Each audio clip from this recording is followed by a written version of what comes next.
Hi folks, this is Max from HighOnAndroid.com. So I've got the four phones here. It's actually three Galaxy S3s up here. And I got the Droid Razr. So let me give you some comparison. I'll just use the at&t version, which is like the international base version. Both have 4.3-inch screen. I've got custom ROM here. You can see it's actually a little bit thinner. Almost, actually, it's 2 millimeters thinner. Is that 2? Yeah, it's about 1.5 millimeters thinner than the Galaxy S2 series. I'll compare it to all of them. It's a little bit thinner. So this is the world's thinnest phone, and that's the Epic 4G Touch on Sprint. The screen itself, I would say the Galaxy S2 series is still a lot brighter, and the colors are much better. Actually, I have the brightness setting real low on that version. Let me see how this one looks. Actually, I've got a custom ROM running on this one. Let me turn up the display. It's on auto, I believe. Oh no, it's not. No, it was at like the lowest setting, so it's kind of hard to see. I don't know if you can pick it up on the camera, but the colors are much better on the Galaxy S2, and you can see a little pixelation if you look really close with your eyes almost like a couple inches away. You can actually see the dots on the Droid Razr versus this one, but for an average user it's not gonna really matter. It's those nitpicky people like me who have to complain about every little detail of the phone. But for regular usage, for playing games and stuff, you're not gonna notice a diff. You're not gonna notice anything between the two phones. As far as the 4G LTE is probably the best on Verizon.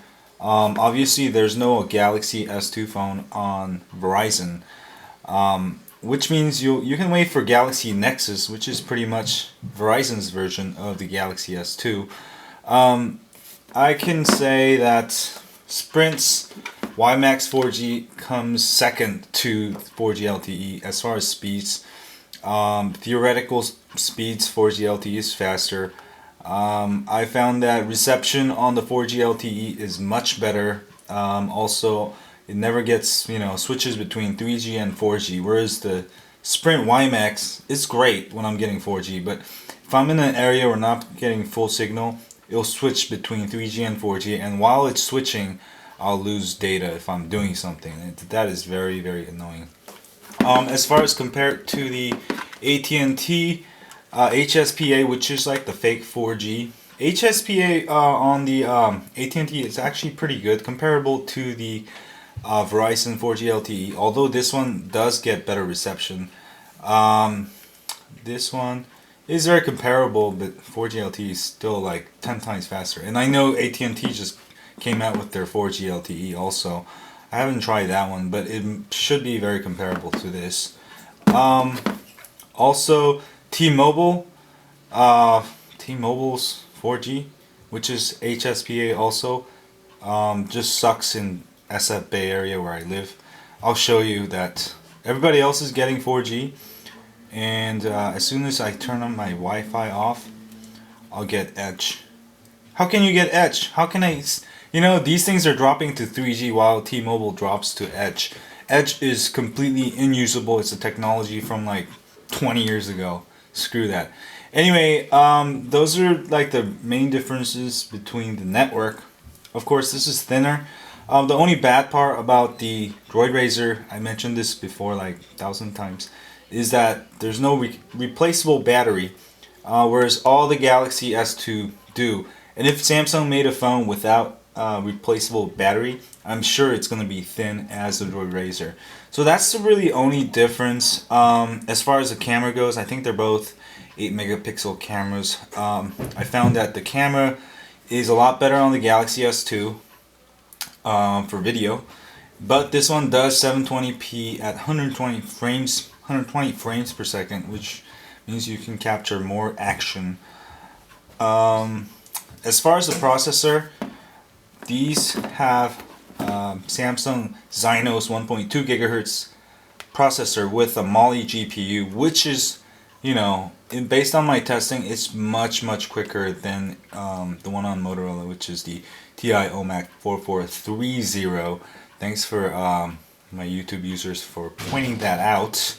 I got it in my memory. So I just feel that the Galaxy S2, Samsung has done a terrific job of, I mean, this is based on testing all the different Galaxy S2s. I even tested the, whoops, I dropped that. I have insurance. It's based on all the experiences I have, you know, been trying these Galaxy S2 phones, and the quadrant scores for the Galaxy S2s are about 1,000 points higher than the one on Droid Razr. Even if overclocked, the Samsung's gonna still beat it. So the resolution is supposed to be higher, 960 by 540 versus 800 by 480, but the display on the Samsung is much better, and you can't really tell the difference, and you can actually see the pixels here. So I don't know what went wrong, but the display is much better on the Galaxy S2. But still, the 4G LTE is, I love 4G LTE, and I've got it on if you have grandfathered plan, then definitely get the Droid Razr, or the Droid Bionic's good too, since that one you can replace the battery. So depending on how much you use your phone, like my dad only checks his email, and he still doesn't know how to use apps. If you're like that kind of person, you can get this because you're not gonna use that much battery anyways. But if you're, you know, a heavy user, definitely for Verizon, I would get the Droid Bionic. And other than that, I would have to say the Samsung Galaxy S2 is still better than the Droid Razr, just because overall it's better screen, better battery life, better battery replacement, that you can replace battery. And what did I say? Oh, and the TouchWiz is awesome versus Blur. I really don't like Blur.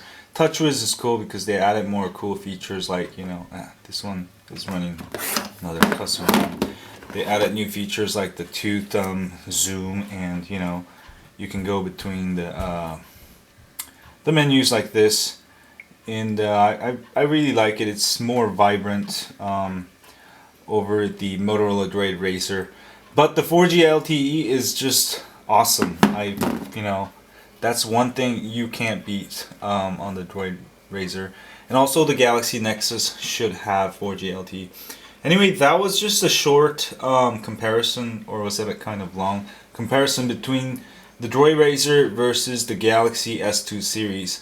Overall, Galaxy S2 series are still winner, but Verizon's 4G LTE is definitely, you know, faster, more reliable if you're on a grandfather plan. If you're not on grandfather plan, don't bother getting a 4G LTE phone, because I was running Netflix for 2 hours on my Droid Bionic, and the battery, or I used up my 2 gigabytes in like a matter of, you know, an hour. And then I had to pay $10 extra because it automatically adds 1 gigabyte. It's $10 extra for extra gigabyte. That means if you watch like a movie every day, let's say that's each day it uses 2 gigabytes. That's almost 60 gigabytes, and you will have to pay 58 gigabytes of that extra, which equals $580. Can you believe it? That's BS. Not though if you're on a grandfather plan. Versus if you're on Sprint 4G or AT&T, I think AT&T caps too. Sprint's the best for not being capped, and also T-Mobile, you can hack it. They won't know. It's unlimited too. So that's kind of the bottom line. If you're not going to be on grandfather plan, forget the 4G LTE phones unless you're going to be doing light usage. Anyway, if you have any questions about the differences between these phones, leave in the comment section below. And sorry, I took a couple of days off, and I don't know, it's like making these videos and YouTube again. Anyway, subscribe, leave comments, and that was comparison between the Galaxy series and the Droid Razr, sandwiched between those phones. Alright, see y'all later.